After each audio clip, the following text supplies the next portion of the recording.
کمر ٹوٹ گئی، میرے سارے ہیلے ختم ہو گئے۔ حسین چلے مقتل کی طرف،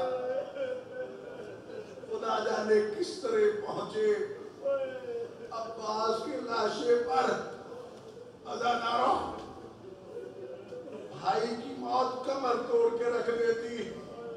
یہی وجہ حسین جب آخری مرتبہ سجاد کو الوداع کہنے آئے تھے نا، اور سجاد نے بار بار پوچھا کہ بابا فلاں کہاں وہ بھی قتل ہو گیا، فلاں کہاں وہ بھی قتل ہو گیا۔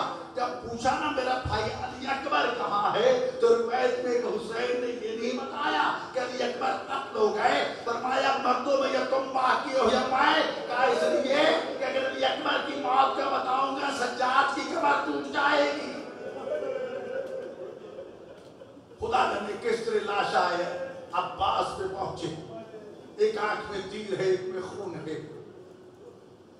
کہا مولا اگر ہاتھ ہوتے نا کبھی تکلیف نہ دیتا، دل کی خواہش ہے جب دنیا میں آیا تھا نا تو سب سے پہلے آپ کے چہرے کی تلاوت کا شرف حاصل کیا تھا۔ اب چاہتا دنیا سے جاؤں تب بھی تیرے چہرے کی زیارت کروں، میری آنکھ صاف کر دو تاکہ تیرے چہرے امامت کی زیارت کر لوں۔ عزادارو یہ کہنا تھا کہ حسین نے آنکھ صاف کی، عباس نے بھائی کی چہرے کی تلاوت کی، اور اس کے بعد حسین کہتے بھیا عباس میری بھی ایک خواہش پوری کر دو، تو نے زندگی بھر غلام کہلایا ہے، ایک مرتبہ تو مجھے بھائی کہہ دو۔ عزادارو میں بطول کے بیٹے کو اپنا بھائی کہوں، اتنے میں عزادارو ایک بیوی کی آواز آتی ہے، میں نے تجھے دعائیں لینے کے بالا عباس کہہ دو میرے حسین کو، اے میرے حسین بھائی۔ عزادارو کہا مولا میرا لاشا خیموں میں نہ لے جانا، مجھے سکینہ سے شرم آئے گی۔ عزادارو خالی مشرق عالم اٹھا کے حسین خیموں کی طرف چلے۔